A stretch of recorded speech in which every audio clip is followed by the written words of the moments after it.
কুড়িগ্রামে এখনও পানিবন্দী ৮ উপজেলার ২ লাখের বেশি মানুষ।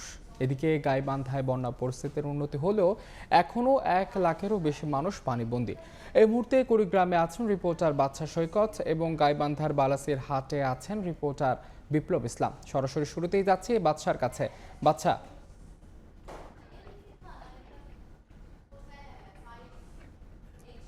আমি এই মুহূর্তে রয়েছি কুড়িগ্রাম সদর উপজেলার যে মধ্য কুমোরপুর, সেই মধ্য কুমোরপুরের একটি সড়কে রয়েছি। এখানে একটি বাজার রয়েছে, মধ্য কুমোরপুর বাজার। আসলে সেই সড়কের এখন কিন্তু প্রায় হাঁটু পানি উঠে গেছে। এই পানি কিন্তু কুড়িগ্রামের উপর দিয়ে প্রবাহিত যে ধরলা নদী, সেই ধরলা নদীর পানিতে কিন্তু প্লাবিত হয়ে পড়েছে এই পুরা অঞ্চল।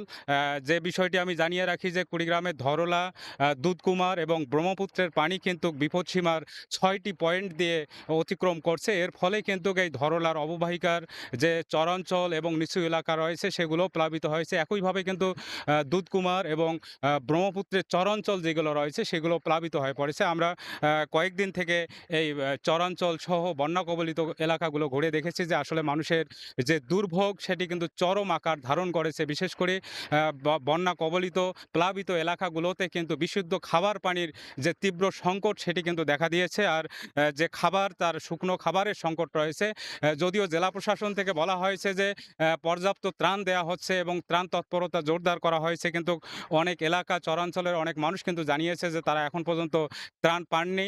অনেক চরাঞ্চলের মানুষ আবার জানিয়েছে যে তারা ত্রাণ পেয়েছেন একবার করে, কিন্তু যেটুকু পেয়েছে সেটুকু তাদের জন্য যে পর্যাপ্ত নয়। এরকম অবস্থা চলছে কুড়িগ্রামের যে বন্যা কবলিত এলাকাগুলোতে। আরেকটি বিষয় জানিয়ে রাখি যে কুড়িগ্রামের যে নদ নদী রয়েছে, ৪টি প্রধান নদ নদী, সেটি কিন্তু জালের মতো বিস্তার করে রয়েছে এবং এখন কিন্তু বৃষ্টি নেই কুড়িগ্রামে। তারপরও কিন্তু উজানের ঢলে সৃষ্টি হওয়া এই বন্যা আরও দীর্ঘস্থায়ী হবে এমনটি যে বন্যা পূর্বাভাস সেখান থেকে জানানো হয়েছে যে এখানকার বন্যা পরিস্থিতি আরও দীর্ঘ হতে পারে।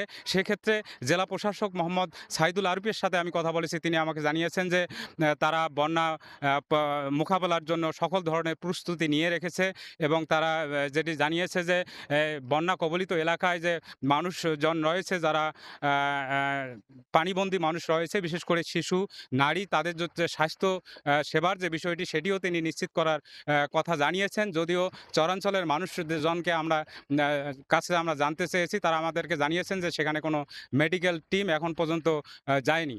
এই ছিল কুড়িগ্রামের বন্যা পরিস্থিতির সর্বশেষ। আমরা এই মুহূর্তে যাব একটু আমাদের পাশাপাশি যে গাইবান্ধা জেলা রয়েছে সেখানকার বন্যা পরিস্থিতি জানতে আমাদের সহকর্মী বিপ্লব ইসলামের কাছে। গাইবান্ধার বন্যা পরিস্থিতি কিন্তু আজকে যদি বলি যে কিছুটা উন্নতির পথে। আমরা দেখছি যে গতকাল থেকে কিন্তু ব্রহ্মপুত্র এবং ঘাঘট নদীর পানি কিছুটা ধীরগতিতে কমছে। দুটি নদীর পানিও কিন্তু গত ২৪ ঘন্টার ব্যবধানে পানি উন্নয়ন বোর্ডের তথ্য অনুযায়ী কিন্তু ১১ সেন্টিমিটার করে কমেছে। আজকেও কিন্তু ব্রহ্মপুত্র নদের পানি ৬৬ সেন্টিমিটার বিপদসীমার উপর দিয়ে এবং পাশাপাশি ঘাঘট নদীর পানি কিন্তু ২৬ সেন্টিমিটার বিপদসীমার উপর দিয়ে বইছে। এই দুটি নদীর পানি বিপদসীমার উপর দিয়ে প্রবাহিত হয় কিন্তু গেল ১ সপ্তাহের অধিক সময় ধরে গাইবান্ধা জেলার যে ২৮টি ইউনিয়ন, সরকারি তথ্য অনুযায়ী ২৮টি ইউনিয়ন কিন্তু ইউনিয়নের মানুষ পানিবন্দী অবস্থায় রয়েছে। এই সকল ইউনিয়নের প্রায় লক্ষাধিক মানুষ কিন্তু তাদের বাড়িঘর পানির নিচে রয়েছে, যেটি এখনো বাড়ি থেকে পানি নামেনি। শুধুমাত্র নদী থেকে কিন্তু পানি একটু কিছুটা কমা শুরু হয়েছে। এই সকল দুর্গত এলাকায় যেটি সবচেয়ে মারাত্মক দুর্ভোগ হয়েছে সেটি হচ্ছে যে দীর্ঘ সময় সেই বাড়িগুলো পানিবন্দী থাকায় সে সকল মানুষ কিন্তু শুকনো খাবার, তাদের যে একমাত্র সম্বল গরু, সেটির গোখাদ্য, পাশাপাশি শিশু বাচ্চাদের শিশু খাদ্য নিয়ে কিন্তু তারা একটি বিপাকে পড়েছেন। পাশাপাশি বিশুদ্ধ পানির অভাবও কিন্তু সেই বন্যা দুর্গত এলাকাগুলোতে দেখা দিয়েছে। যদিও প্রশাসনের পক্ষ থেকে বলা হচ্ছে যে সেগুলির খোঁজখবর নিয়ে ত্রাণ সহ বিশুদ্ধ পানি সরবরাহের ব্যবস্থা করা হচ্ছে, কিন্তু দুর্গত এলাকার সংখ্যা বেশি হয় কিন্তু আমরা দেখছি যে অধিকাংশ এলাকায় কিন্তু ত্রাণ, শিশু খাদ্য, গোখাদ্য কিংবা বিশুদ্ধ পানি সরবরাহের মতো কোনো ব্যবস্থা আমরা দেখছি না।